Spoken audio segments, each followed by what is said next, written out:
मेरा नाम सुनैना है। हम 4 बहनें और एक भाई है। भाई हमारा तीसरे नंबर का है। मेरी 2 बड़ी बहनों से छोटा। मेरी दोनों बड़ी बहनों की शादी हो चुकी है।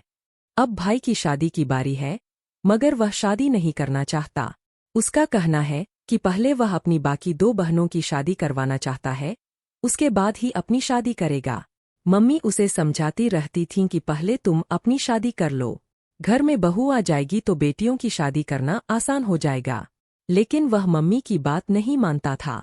मैंने तो मम्मी से साफ कह दिया था कि मैं पहले पढ़ाई करना चाहती हूँ, अभी शादी नहीं करना चाहती। जबकि मेरी सबसे छोटी बहन को पढ़ाई लिखाई का कोई शौक नहीं था। मैंने मम्मी से कहा कि अगर आप चाहो तो उसकी शादी कर सकती हो। मेरा भाई मुझसे 2 साल बड़ा है और मुझसे छोटी एक और बहन है। मेरा भाई जिस कॉलेज में पढ़ता है, वहाँ का उसका एक दोस्त कभी कभी हमारे घर आता है।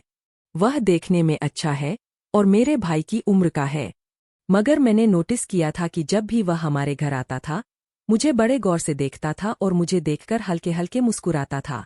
मैंने कभी उसकी मुस्कान का जवाब नहीं दिया। मुझे नहीं पता था कि वह अपने आप को क्या समझता था। एक बार मैं घर पर अकेली थी जब वह मेरे भाई के बारे में पूछते हुए हमारे घर आ गया। मुझे ऐसा लगा जैसे वह मुझसे कुछ कहना चाहता है, लेकिन तभी मम्मी आ गई और वह घबरा गया। मैं धीरे धीरे उसके इशारे समझने लगी थी और मुझे वह लड़का बुरा लगने लगा। शक्ल सूरत का अच्छा था, मगर उसकी नीयत खराब थी। मैंने उसके बारे में मम्मी और भाई को कुछ नहीं बताया क्योंकि मैं नहीं चाहती थी कि उसके कारण मेरे भाई की दोस्ती खराब हो। अब जब भी वह घर आता, मैं दूसरे कमरे में चली जाती। वह मुझे ढूंढता, लेकिन मैं अपनी पढ़ाई पर ध्यान देती थी। मुझे फालतू बातों में पड़ने का डर था कि कहीं मेरी पढ़ाई खराब न हो जाए। कुछ दिन ऐसे ही बीत गए। एक दिन जब मैं कॉलेज से घर आई, तो देखा कि घर में मेहमान हैं। ये लोग मुझे नए लगे, मैंने इन्हें पहले कभी नहीं देखा था। मेरी छोटी बहन ने बताया कि ये भैया के दोस्त अभिषेक की फैमिली है। मैंने पूछा, इनके घर में क्या कर रहे हैं? मेरी बहन हंसने लगी और बोली, ये तुम्हारा रिश्ता लेकर आए हैं अभिषेक के लिए। मैं तो सुनकर हैरान रह गई। मैंने कहा, उस लड़के ने इतनी हिम्मत कैसे की कि अपनी माँ को रिश्ता लेकर भेज दिया? मेरी बहन कहने लगी, दीदी, लड़का बहुत अच्छा है और आप नहीं जानती कि भैया के सभी दोस्तों में अभिषेक सबसे अमीर है। उसके पिता की मृत्यु हो चुकी है, लेकिन उन्होंने बहुत सारी प्रॉपर्टी छोड़ी है, जो अभिषेक के नाम है। अगर आपकी शादी उससे हो गई तो आप बहुत खुश रहोगी। मैंने गुस्से में कहा, तुम चुप रहो। मैंने मम्मी से साफ साफ कह दिया है कि मुझे पहले पढ़ाई करनी है और उसके बाद नौकरी। हम मिडिल क्लास के लोग हैं और हमारे ऊपर पिता का भी साया नहीं है। सिर्फ एक भाई है और उसी की कमाई से हम अपना जीवन गुजार रहे हैं। मैं नौकरी करके भाई के साथ घर चलाना चाहती हूँ। मुझे उम्मीद है कि मम्मी इस रिश्ते को मना कर देंगी। मेरी बात सुनकर मेरी बहन ने कहा, पहले इन्हें जाने दो, फिर देखते हैं। मैं फ्रेश होने चली गई। कुछ समय बाद वे लोग चले गए। थोड़ी देर बाद मम्मी मेरे कमरे में आईं और कहने लगीं, सुनैना, तुम बहुत भाग्यशाली हो। तुम्हारा रिश्ता अभिषेक के घर से आया है। उसने तुम्हें पसंद किया है और उसकी माँ और बहन तुम्हारा हाथ मांगने हमारे घर आई थीं। मैंने लड़के वालों को हाँ कर दी है। अभिषेक बहुत अमीर है और उसके पिता ने उसके नाम बहुत सारी प्रॉपर्टी छोड़ी है। मैंने मम्मी से कहा, आपने हाँ कैसे कर दी? मम्मी बोली, ऐसा रिश्ता किस्मत वाली लड़कियों को ही मिलता है। तुम नहीं जानती कि अभिषेक की माँ ने तुम्हारी फोटो देखकर तुम्हें पसंद किया है। वे अगले हफ्ते शादी की डेट फिक्स करने आएंगे। मैं और तुम्हारा भाई इस रिश्ते से बहुत खुश है। मैंने मम्मी से कहा, मुझे वह लड़का पसंद नहीं है। मम्मी ने कहा, इतना अच्छा रिश्ता तुम कैसे ठुकरा सकती हो? अभिषेक बहुत अच्छा लड़का है। मेरी मम्मी खुश होकर मुझे गले से लगाने लगीं और कहने लगीं कि तुम्हारी दोनों बड़ी बहनों की जिंदगी मुश्किल भरी है, लेकिन तुम्हारी किस्मत अच्छी है कि तुम ऐसे अमीर घर में जा रही हो। मैंने कहा, मम्मी, आप सिर्फ पैसे के लिए मेरी शादी क्यों करना चाहती है? अगर वह अमीर है और उसने मुझे कुछ नहीं रखा तो यह मेरे लिए किस काम का? मम्मी ने कहा, तुम वहाँ बहुत खुश रहोगी। आखिरकार तुम्हें पसंद किया है और वह तुम्हें बहुत प्यार करेगा। मुझे मम्मी पर बहुत गुस्सा आ रहा था कि उन्होंने बिना मुझसे पूछे हाँ कैसे कर दी। घर में सब इस रिश्ते से खुश थे, लेकिन मैं और आगे पढ़ना चाहती थी। मेरी इच्छा किसी ने नहीं समझी। मैंने भैया से भी बात की, लेकिन उन्होंने भी यही कहा कि अभिषेक बहुत अच्छा लड़का है और वे चाहते थे कि किसी बहन की शादी अभिषेक के घर हो। लेकिन कभी मेरी अभिषेक से बात करने की हिम्मत नहीं हुई क्योंकि उसका और हमारा कोई मेल नहीं था। वह कहाँ और हम कहाँ। लेकिन फिर भी उसने मुझे पसंद किया और अपने घर वालों को रिश्ता लेकर भेजा। मैं इस बात से बहुत खुश था। अब जल्दी ही तुम्हारी शादी अभिषेक के साथ कर दूंगा। भाई की बातें सुनकर मैं चौंक गई थी। मेरी बात कोई समझने की कोशिश ही नहीं कर रहा था कि मैं नौकरी करना चाहती हूँ। मेरे भाई ने कहा था कि मैं घर के हालात संभालने के लिए अकेला ही काफी हूँ। तुम्हें नौकरी करने की जरूरत नहीं है। और फिर घरवालों की खुशी के आगे मैंने अपनी खुशी को दबा दिया। सबसे ज्यादा गुस्सा मुझे अभिषेक पर आ रहा था, जिसकी वजह से मेरा यह सपना टूटा था। उसने मेरे घर रिश्ता भेजकर बहुत बड़ी गलती की थी क्योंकि मेरे दिल में उसके लिए कोई भावना नहीं थी। बल्कि रिश्ता भेजने के बाद तो मैं उससे और भी ज्यादा नाराज हो गई थी। एक हफ्ते बाद ही उसकी फैमिली हमारे घर आकर शादी की डेट फिक्स कर गई और मेरे लिए बहुत सारे गिफ्ट भी आए थे। लेकिन मैंने उनमें से किसी भी गिफ्ट को खोलकर नहीं देखा था क्योंकि मुझे न तो अपनी शादी में कोई रुचि थी और न ही अपने ससुराल वालों में कोई इंटरेस्ट था। लेकिन जिस किसी को भी यह बात पता चल रही थी कि मेरा रिश्ता कपूर इंडस्ट्रीज के मालिक अभिषेक कपूर से लग गया है, वे लोग मुझे बहुत ही भाग्यशाली कह रहे थे। अभिषेक मेरे भाई का दोस्त था। उसने मेरे भाई की भी कई बार मदद की थी। कई बार जब मेरे भाई को पैसों की जरूरत हुई थी तो उसने उसे दे दिए थे, जिसे मेरा भाई फिक्र से ही लौटा देता था। घर में चारों तरफ शादी का माहौल छाया हुआ था। मेरी मम्मी ने भी मेरे लिए काफी कुछ जोड़कर रखा था। लेकिन अभिषेक ने भैया से कह दिया था कि उसे दहेज नहीं चाहिए, बस वह मुझे पसंद करता है और उसे सिर्फ मुझसे ही मतलब था। इस बात पर तो मेरे घरवाले उसका और उसकी फैमिली का एहसान मान रहे थे। फिर मेरी शादी का दिन आ गया। मैं उस दिन बहुत रोई थी जब मेरे सारे सपने टूट रहे थे। फिर विदा होकर मैं अपनी ससुराल चली आई। मेरे ससुराल वाले इतने अमीर थे कि मेरी शादी में किसी चीज की कोई कमी नहीं थी। अभिषेक की शादी खूब धूमधाम से की गई थी। मेरा स्वागत भी घर में बहुत अच्छे तरीके से किया गया था। अभिषेक बहुत खुश नजर आ रहा था, मगर मैं उदास थी। लेकिन अब जो भी था, जैसा भी था, वह मेरा पति था और मैंने अपने दिल में ठान लिया था कि अब मुझे सारी बातों को भूलकर अपनी नई जिंदगी की शुरुआत करनी ही पड़ेगी। क्योंकि अब तो मेरी शादी हो चुकी है, अब कुछ नहीं हो सकता। मैं दुल्हन बनी अपने पति का कमरे में इंतजार कर रही थी। शायद मेरा यह इंतजार ज्यादा देर का नहीं था क्योंकि वे लोग तो अमीर हैं और सुबह को देर तक उठते हैं। उनके लिए रात में देर तक जागना तो नॉर्मल सी बात थी। मैं कमरे की सजावट देख रही थी, जो बहुत ही अच्छी थी और कमरे में एक अजीब सी खुशबू फैली हुई थी जो मुझे बहुत पसंद आ रही थी। रात के लगभग 2 बजे मेरा पति कमरे में आया और मेरे करीब बैठ गया। उसने प्यार से मेरा घूंघट उठाया और कहा, तुम नहीं जानती सुनैना, मुझे आज के दिन का कितनी बेसब्री से इंतजार था। फाइनली आज तुम मेरी पत्नी बनकर मेरे सामने बैठी हो। मैं तुम्हें बहुत पसंद करता था। कई बार मैंने तुमसे अपनी मोहब्बत जाहिर करने की कोशिश की, मगर हमारे बीच में कोई ना कोई आ जाता था या फिर तुम मुझसे दूर दूर रहने लगी थी। इसलिए मैंने फैसला किया कि मैं तुम्हारी भावनाओं के साथ खिलवाड़ नहीं करूंगा, बल्कि तुम्हें अपनी पत्नी बनाकर तुम्हारी हर ख्वाहिश को पूरा करूंगा। यही वजह थी कि मैंने अपने घर में अपनी पसंद के बारे में बता दिया और मेरी माँ और बहनें खुशी खुशी तुम्हारा हाथ मांगने के लिए चली गईं। मैं अपने पति से कोई बात नहीं कर रही थी।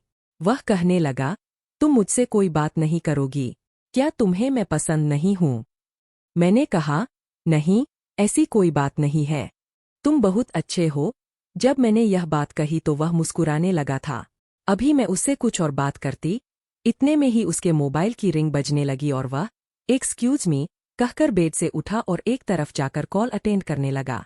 पता नहीं इतनी रात को किसकी कॉल आई थी। मैं इंतजार कर रही थी कि कब वह बात पूरी करने के बाद मेरे पास आकर दोबारा से बैठेगा। अब मैं उसकी पत्नी बन चुकी थी, इसलिए मेरे दिल में उसके लिए अच्छे ख्याल पैदा होने लगे थे। वैसे भी अब पुरानी बातों को याद करने से कोई फायदा नहीं था। इंसान को अपनी नई जिंदगी की शुरुआत हमेशा खुशी खुशी करनी चाहिए। मैं खुश होने लगी थी, मगर शायद मेरी खुशी कुछ समय की ही थी। मेरी थोड़ी सी खुशी को अचानक किसी की नज़र लग गई थी। कॉल पर बात करने के बाद मेरा पति मेरे पास आया और कहने लगा, सॉरी सुनैना, तुम्हें थोड़ी देर और वेट करना होगा। मेरा एक दोस्त अमेरिका से मेरी शादी अटेंड करने के लिए आया है। वह आज सुबह ही आने वाला था, मगर उसकी फ्लाइट लेट हो गई, इसलिए उसे आने में इतना समय लग गया। बेचारे को मेरी शादी में आना नहीं मिला। वह यहाँ ज्यादा किसी को जानता भी नहीं है, इसलिए मैं उसे लेने के लिए एयरपोर्ट जा रहा हूँ। मेरे अलावा यह काम कोई और नहीं कर सकता। बस मुझे 1 घंटा लगेगा। तुम मेरा इंतजार करो, मैं अभी आता हूँ। और फिर मैं तुम्हारा मुंह दिखाई का गिफ्ट भी लाना भूल गया था, वह भी मम्मी के पास रखा हुआ है। मैं उनसे लेना भूल गया था। अगर तुम्हें कोई प्रॉब्लम ना हो तो मैं जाऊं। मैंने अपने पति से कहा, हाँ, आप चले जाओ। तो मेरा पति कहने लगा, तुम्हें इन दुल्हन के कपड़ों में बहुत भारी भारी महसूस हो रहा होगा। तुम्हें इन्हें चेंज कर लेना चाहिए। रेडी हो जाओ। इन कपड़ों की वजह से तुम्हें थकावट महसूस नहीं होगी। मैं अभी आ जाऊंगा तो अपने हाथों से तुम्हें मुंह दिखाई का गिफ्ट दूंगा। यह कहकर मेरा पति मुस्कुराने लगा था। मैंने उससे कहा, ठीक है। तो वह कमरे से बाहर चला गया और मैंने सोचा कि हमारे साथ यह सब सामान्य है। जब तक मेरा पति घर आता, मैंने दूसरे कपड़े पहन लिए और दोबारा से तैयार हो गई, क्योंकि मेरा मेकअप भी थोड़ा खराब हो गया था। मैंने अपनी अलमारी खोलकर कपड़े निकाले तो देखा कि अलमारी में एक से एक डिजाइनर और खूबसूरत कपड़े रखे हुए थे। मैंने उनमें से एक सिंपल सा सूट निकालकर पहन लिया और थोड़ा सा मेकअप भी कर लिया, और फिर मैं बेड पर बैठकर अपने पति का इंतजार करने लगी। जब बेड पर बैठे बैठे थक गई तो इधर उधर टहलने लगी। 1 घंटे से भी ज्यादा हो गया था, मगर मेरा पति अभी तक वापस नहीं आया था। जब मैं टहलते टहलते थक गई तो बिस्तर पर लेट गई और सोचा कि आराम कर लेती हूँ। लेकिन अचानक मुझे शोर की आवाज सुनाई दी। यह शोर कैसा था, मैं समझ नहीं पाई। ऐसा लग रहा था जैसे बहुत सारे लोग इकट्ठा है और रोने की आवाज आ रही है। मैं घबरा गई थी। तभी अचानक कमरे का दरवाजा खुला और मेरी ननद कमरे में आई और रोते हुए मुझसे लिपट गई। कहने लगी, भाभी, भैया। यह कहकर वह जोर जोर से रोने लगी। मैं उसके रोने का मतलब नहीं समझ पाई थी। मैंने उससे कहा, क्या हुआ है, तुम क्यों रो रही हो? तो उसने बताया, भाभी, आपको नहीं पता कि भैया इस दुनिया से जा चुके हैं। उसकी अचानक बात सुनकर मैं शॉक्ड रह गई थी। मैंने कहा, क्या कह रही हो तुम? वह तो अपने दोस्त को लेने गए हुए हैं। तो मेरी ननद कहने लगी, नहीं भाभी, भैया के रास्ते में अचानक एक्सीडेंट हो गया और वह मौके पर ही दुनिया को छोड़कर चले गए। भैया को अस्पताल ले जाया गया था, मगर डॉक्टर ने उन्हें मृत घोषित कर दिया। चलिए, सब लोग आपको बुला रहे हैं। अपनी ननद की बात सुनकर मेरी तो दुनिया ही उलट गई थी। मैं वहीं खड़ी रह गई, अपने कानों पर विश्वास नहीं हो रहा था। मेरी ननद मेरा हाथ पकड़कर मुझे नीचे ले गई। वहां मैंने देखा कि एक सफेद चादर में लिपटा शव रखा हुआ था और उसके आसपास बहुत सारे लोग इकट्ठा थे। मेरी सास, पति के भाई बहन सब बुरी तरह से रो रहे थे। मुझे यकीन ही नहीं हो रहा था कि जो इंसान कुछ समय पहले मुझसे बातचीत करके गया था, वो अब इस दुनिया में नहीं है। मैंने रोना शुरू कर दिया। मुझे लगा जैसे मेरी जिंदगी ही खत्म हो गई है। मैं अभी अभी तो दुल्हन बनी थी और अब विधवा हो गई थी। मेरी सास मुझे अपने पास बैठाकर रो रही थी और कह रही थी कि तुम्हारे पति हमें छोड़कर चले गए। मेरे परिवार वाले भी आ चुके थे और मेरा भाई भी रो रो कर बुरा हाल था। वो दिन मेरी जिंदगी का सबसे खौफनाक दिन था। अभिषेक का चेहरा बार बार मेरी आंखों के सामने आ रहा था। मैं रोते रोते बेहोश हो गई और तब तक रही जब तक अभिषेक का अंतिम संस्कार नहीं हो गया। मेरी मम्मी भी रो रही थी, कह रही थी कि मेरी बेटी को तो खुशियां मिलने वाली थीं, पर उसे इतना बड़ा दुख मिल गया। मैं अपने पति को याद कर करके पागलों जैसी हो गई थी। मुझे समझ नहीं आ रहा था कि मेरा पति इस दुनिया से इतनी जल्दी कैसे जा सकता है। वो तो अपने दोस्त को लेने गया था और कह रहा था कि 1 घंटे में वापस आ जाएगा, मगर वो कभी वापस नहीं आया। मेरी सास ने मेरी मम्मी से कहा था कि ये हमारे बेटे की विधवा है, ये हमारे साथ ही रहेगी। कई दिन गुजर गए थे और मेरे परिवार वाले वापस चले गए थे। मैं अपनी ससुराल में विधवा बनकर रह रही थी। मेरे पति की मौत को 1 हफ्ता हो चुका था जब मेरी तबीयत खराब होने लगी। मेरी सास ने मुझे दवाई लेने के लिए कहा, पर दवाई खाने के बाद मुझे अजीब सा महसूस होने लगा। मेरा सिर दर्द कर रहा था और मैं सारा दिन सोती रहती थी। एक दिन मेरी तबीयत बहुत ज्यादा खराब हो गई। मुझे ठीक से सांस नहीं आ रही थी। मैं पागलों की तरह बर्ताव कर रही थी, कभी अपने आप को पीटती तो कभी घर का सामान इधर उधर फेंकने लगती। मैं बस चाहती थी कि किसी तरह मुझे राहत मिल जाए। उसी हालत में मैं बेहोश हो गई और शायद 2-3 दिन तक बेहोश ही रही। जब होश आया तो मैंने खुद को अस्पताल में पाया। एक नर्स मेरे पास थी। उसने पूछा कि अब कैसे महसूस कर रही हूँ। मैंने कहा कि ठीक हूँ। उसने कहा कि कुछ दिन में ठीक हो जाऊंगी और फिर मुझे कमरे में भेजा जाएगा। मैंने चौंकते हुए पूछा कि किस कमरे में? मेरी फैमिली कहाँ है?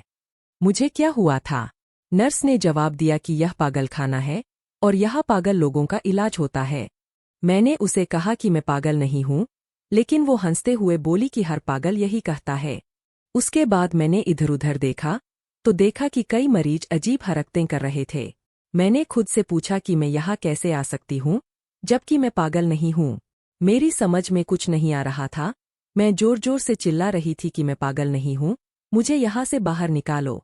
लेकिन किसी ने मेरी बात पर ध्यान नहीं दिया। रात के समय एक वार्डन मेरे पास आई और कहने लगी कि तुम बहुत खूबसूरत हो, क्या सच में पागल नहीं हो? मुझे लगा कि वह मेरी मदद करने आई है। मैंने कहा, हाँ, मैं पागल नहीं हूँ। वह कहने लगी कि ठीक है, मैं तुम्हारी मदद करूंगी। उसने मुझे डॉक्टर के पास ले जाकर कहा कि यह लड़की पागल नहीं है, इसे आपकी मदद चाहिए। डॉक्टर ने मुझे सर से पैर तक देखा और कहा कि मैं तुम्हारी मदद करूंगा। मैंने हाथ जोड़कर डॉक्टर से कहा कि प्लीज मुझे यहाँ से निकाल दो, मैं पागल नहीं हूँ। डॉक्टर ने कहा कि वह मेरी मदद करेगा। फिर वह और वार्डन दोनों कमरे से बाहर चले गए। डॉक्टर ने बाहर से दरवाजा बंद कर दिया और मैं खिड़की से देख रही थी कि वे दोनों आपस में कुछ बात कर रहे थे। मैंने देखा कि डॉक्टर ने वार्डन को पैसे दिए और कहा कि तुमने मेरा दिन बना दिया। डॉक्टर पलटकर कमरे की तरफ आ रहा था। मैं घबरा गई और बैठ गई। डॉक्टर ने अंदर आकर दरवाजा बंद कर दिया और मेरे पास आकर कहने लगा कि घबराओ मत, मैं तुम्हारी मदद करूंगा। वह बात कहते हुए धीरे धीरे मेरे करीब आ रहा था और मुझे छू रहा था। मैंने उसे धक्का दिया तो वह पीछे की तरफ गिरने से बचा। उसने मेरे मुंह पर एक जोरदार थप्पड़ मारा और कहने लगा, तुम्हारी खूबसूरती के लिए मैंने वार्डन को काफी पैसे दिए हैं। अब ज्यादा नखरे दिखाने की जरूरत नहीं है और ना ही शोर मचाने की जरूरत है। मैंने कहा, तो तुम लोग यहाँ मासूम लड़कियों के साथ यह सब करते हो? वह कहने लगा, हाँ, ऐसा ही समझ लो। अब तुम्हारी बारी है। उसने मेरी इज्जत के साथ खिलवाड़ किया और फिर मुझे एक इंजेक्शन लगाया, जिससे मुझे कमजोरी महसूस होने लगी और मेरी आवाज भी नहीं निकल रही थी। शायद वो इंजेक्शन कमजोरी बहाने वाला था, ताकि मैं कमजोर पड़ जाऊं और किसी को कुछ न बता पाऊं और ना ही यहाँ से भाग पाऊं। मुझे मेरे कमरे में भिजवा दिया गया था। मैं बस अपने बिस्तर पर लेटी हुई थी और मेरी आंखें और कान खुले हुए थे। मुझे सब दिख रहा था, मैं सब सुन सकती थी, लेकिन मैं उठकर कुछ नहीं कर सकती थी। मुझे अपनी जिंदगी बुरी लगने लगी थी।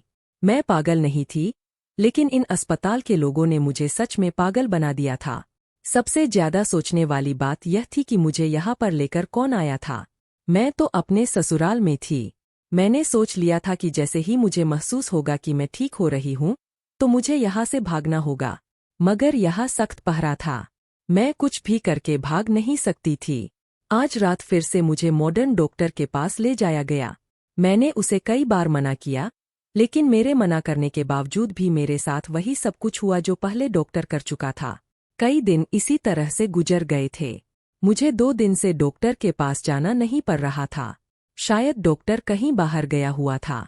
मेरे पास यह मौका अच्छा था यहाँ से भागने का, क्योंकि जब डॉक्टर होता था तो मुझे कमजोरी वाला इंजेक्शन लगा दिया जाता था, जिससे मैं कमजोरी की हालत में बिस्तर पर पड़ी रहती थी। लेकिन इन 2 दिनों में मैं अपने आप को ठीक महसूस कर रही थी। इसलिए मैं खामोशी से छुपते हुए अस्पताल के दरवाजे तक पहुंच गई। मगर गेट पर गार्ड बैठा हुआ था। मुझे उससे बचकर निकलना था। पीछे से मुझे कोई आता हुआ नजर आया, तो जल्दी से मैं कोने में छुप गई। मैंने देखा कि एक वार्ड बॉय था, जो किसी से बातें कर रहा था। वह दोनों आपस में बातें करने में इतनी व्यस्त थे कि मैं दरवाजा खोलकर खामोशी से वहां से निकल गई और फिर सारी रात में भटकती रही। रात के अंधेरे में मुझे एक जगह नजर आई। यह ढाबा था और इस समय बंद था क्योंकि रात के 4 बजे थे। मैं ढाबे के बाहर ही जमीन पर लेट गई थी और फिर मुझे नींद आ गई। सुबह जब ढाबे का मालिक आया, तो पूछने लगा, तुम कौन हो? मैं बहुत बुरी हालत में थी। मैंने 2 दिन से कुछ नहीं खाया था। मेरी आवाज तक नहीं निकल रही थी। मेरी हालत इतनी खराब हो चुकी थी कि मेरे बाल बिखरे हुए थे और चेहरा भी बहुत गंदा हो गया था। वह आदमी समझ गया कि मैं किसी अस्पताल की मरीज हूं क्योंकि मैंने पागलखाने की ड्रेस पहनी हुई थी। वह कहने लगा, कहाँ से आई हो? मैंने उसे नहीं बताया कि मैं पागलखाने से भागकर आई हूँ। मैंने कहा, साहब, मुझे कुछ खाने को दे दो। मैं कई दिन से भूखी हूँ। मेरी बात सुनकर उस ढाबे के मालिक को लगा कि मैं भीख मांग रही हूँ, इसलिए उसने मुझे खाना दे दिया, लेकिन मैं वहां से कहीं नहीं गई। उसने मुझे वहां से भगा दिया क्योंकि उसके ग्राहक आना शुरू हो गए थे। मैं जैसे तैसे चलती हुई अपनी मम्मी के घर आ गई थी। मैंने अपना हुलिया और खराब कर लिया था ताकि मुझे कोई पहचान ना सके, लेकिन मुझे पता था कि मेरे घरवाले मुझे पहचान जाएंगे। जैसे ही मैं अपनी मम्मी के घर पहुंची तो देखा कि वहां ताला लगा हुआ था। मैंने बड़ी उम्मीद से और मुश्किल से यहां तक पहुंची थी। मैं सुबह से रात तक अपने घरवालों का इंतजार करती रही।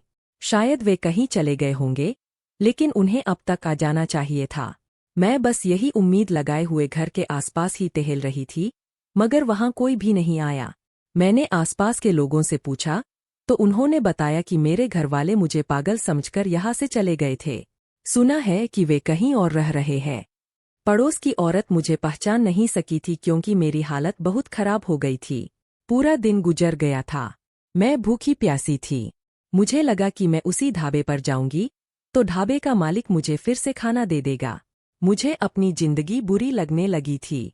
मेरा मन कर रहा था कि मैं अपनी जान ले लूं, मगर अब जान लेने से कोई फायदा नहीं था क्योंकि मेरे तो आगे पीछे रोने वाला भी कोई नहीं था। मैं बड़ी मुश्किल से ढाबे तक पहुंची और वहां के मालिक से हाथ जोड़कर खाने को कहा और बताया कि मेरे पास कोई नहीं है। मैंने कहा कि मुझे यहाँ से भगाना मत, मेरे पास और कोई ठिकाना नहीं है। मेरी वजह से तुम्हारे ग्राहक को कोई परेशानी नहीं होगी। वह मालिक बहुत दयालु था। उसने कहा, ठीक है, मैं तुम्हें खाना दे सकता हूँ और इतनी ही मदद कर सकता हूँ। मैंने कहा, आपका बहुत बहुत शुक्रिया, मेरे लिए यही बहुत है। रात का समय हो गया था और मैं ढाबे के पीछे जमीन पर लेट गई थी। कुत्तों के भौंकने की आवाज से मुझे डर लग रहा था क्योंकि आज पहली बार खुले आसमान के नीचे सो रही थी। मेरे सर पर कोई छत नहीं थी। कल तो मुझे थकान की वजह से नींद आ गई थी, मगर आज मुझे सुनसान इलाके से बहुत डर लग रहा था। मैं बुरी तरह से लेटे हुए रोने लगी। फिर उठकर बैठ गई और अपने चेहरे पर हाथ रख लिया। ना जाने क्या क्या सोच रही थी, तभी अचानक पीछे से किसी ने मेरे कंधे पर हाथ रखा। मैंने जैसे ही पलटकर देखा तो पीछे एक भीख मांगने वाला आदमी खड़ा था। मैं उसे देखकर डर गई। उसके चेहरे पर सफ़ेद दाढ़ी और मूंछें थीं और उसने फटे पुराने कपड़े पहने हुए थे। वह मुझसे बोला, मैं तुम्हारी सच्चाई जानता हूँ। मैं तुम्हें सहारा देना चाहता हूँ। क्या तुम मेरे साथ चलना चाहोगी? उसकी बात सुनकर मुझे घबराहट महसूस होने लगी थी क्योंकि मुझे लगा कि वह फ्रॉड हो सकता है जो मुझे ले जाकर मेरे साथ कुछ गलत करे। लेकिन फिर मैंने सोचा कि मेरे साथ अब तक बहुत गलत हो चुका है, तो अब और क्या होगा? वह आदमी कहने लगा, क्या तुम मुझसे शादी करोगी? तुम बहुत खूबसूरत हो और तुम्हारी हालत देखकर लगता है कि तुम्हें वक्त ने बहुत सताया है। मैं तुम्हारा बहुत ख्याल रखूंगा। तुम्हें कभी किसी चीज की कमी नहीं होने दूंगा। बताओ, मुझसे शादी करोगी? मैंने कहा, दुनिया मुझे पागल समझती है और यह ढाबे वाला मुझे भीख मांगने वाली समझता है। यह सब जानने के बावजूद भी तुम मुझसे शादी करने के लिए तैयार हो?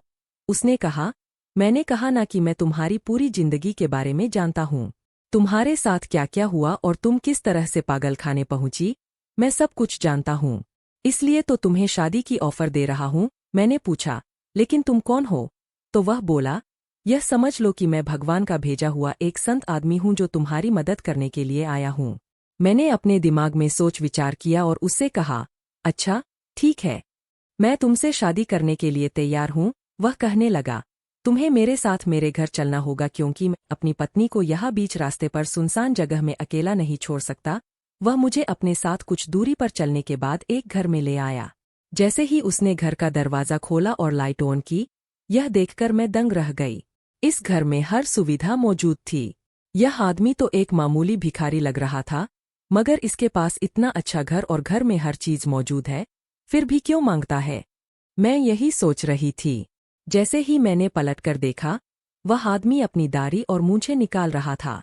मैं उसे गौर से देख रही थी, लेकिन फिर अचानक मेरी चीख निकल गई जब उसका असली रूप मेरे सामने आया।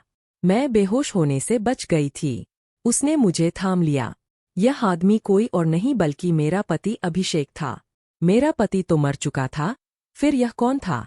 मेरे दिमाग में ढेर सारे सवाल घूम रहे थे। उसने कहा, तुम्हें परेशान होने की जरूरत नहीं है। मैं तुम्हें सब कुछ बताता हूँ। मैं तुम्हारा पति ही हूँ। मैं उसे देखकर फूट फूट कर रोने लगी और उसके गले लगकर कहने लगी, तुम कहाँ चले गए थे, अभिषेक? वह कहने लगा, तुम तसल्ली से बैठो, मैं तुम्हें पूरी बात बताता हूँ। पहले उसने मुझे ठंडा पानी पिलाया और फिर मेरे हाथ में हाथ थामकर अपनी बात बतानी शुरू की। उसने बताया कि उसका एक दोस्त शादी वाले दिन अमेरिका से उसकी शादी अटेंड करने के लिए आने वाला था, पर वह नहीं आया। रात के समय जब उसकी कॉल आई तो उसने कहा, मैं आ चुका हूँ, मुझे लेने के लिए आ जाओ। मैं उसको लेने के लिए ही जा रहा था और कार में बैठा हुआ था, जब अचानक मेरे दोस्त की फिर से कॉल आई।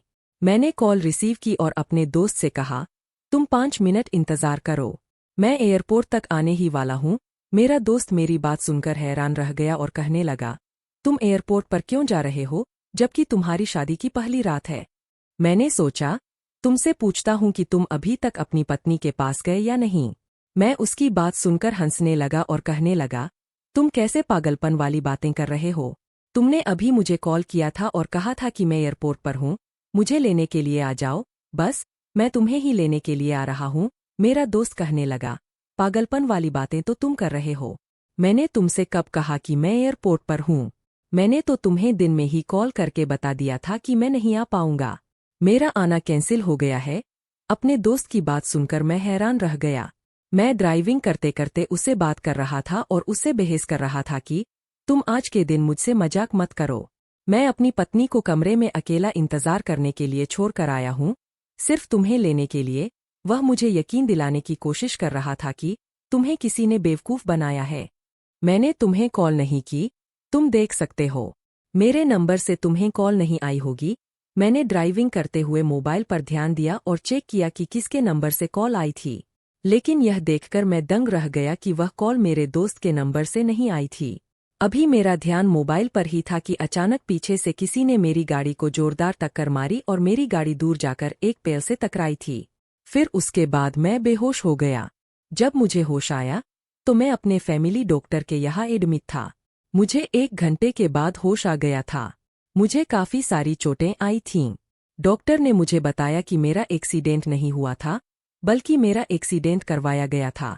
उन्होंने बताया कि यह सब किसने किया था। हमारे फैमिली डॉक्टर मेरे पापा के बेस्ट फ्रेंड थे। उन्हें मेरी सौतेली माँ ने ढेर सारे पैसे दिए थे और कहा था कि अभिषेक मर जाना चाहिए। उन्होंने मेरे फैमिली डॉक्टर से कहा था कि मुझे जहर का इंजेक्शन लगा दो ताकि मैं मर जाऊं। मेरी सौतेली माँ जानती थी कि मेरा इतना भारी एक्सीडेंट नहीं हुआ था। मेरे फैमिली डॉक्टर ने उनके कहने के मुताबिक पैसे ले लिए थे, लेकिन उन्होंने मुझे सब कुछ बता दिया था क्योंकि वह जानते थे कि मेरी सौतेली माँ मेरे साथ यह सब कुछ क्यों कर रही है। दरअसल, मैं अपने डैड का इकलौता बेटा था। मेरी मम्मी के मर जाने के बाद मेरे डैड ने मेरी सौतेली माँ से दूसरी शादी कर ली थी। वह अपने पहले पति से 2 बेटियां और 1 बेटा लेकर आई थी, मगर मेरे पापा ने मरने से पहले सारी प्रॉपर्टी मेरे नाम कर दी थी। मेरी सौतेली माँ को इस बात का गुस्सा था कि उन्होंने सारी प्रॉपर्टी बराबर बराबर क्यों नहीं की। उन्होंने मेरी सारी प्रॉपर्टी अपने नाम करवाने के लिए मेरा एक्सीडेंट करवाया। उन्होंने ही तुम्हें पागलखाने में भिजवाया था। उन्होंने पागलखाने के डॉक्टर को पैसे दिए और जब तुम्हारी तबीयत खराब हुई तो उन्होंने तुम्हें पागलखाने में भर्ती करा दिया। उन्होंने तुम्हारे घरवालों को भी यह यकीन दिला दिया कि तुम पागल हो चुकी हो। मैं काफ़ी दिनों बाद रिकवर हुआ था।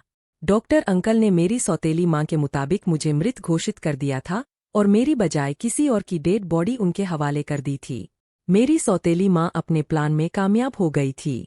उन्हें लगा कि मैं मर गया हूँ, मगर डॉक्टर अंकल ने मुझे अस्पताल से गायब करवा दिया और मुझे अपने घर पर कुछ दिन तक रखा और सबको यही बताया कि मैं मर चुका हूँ।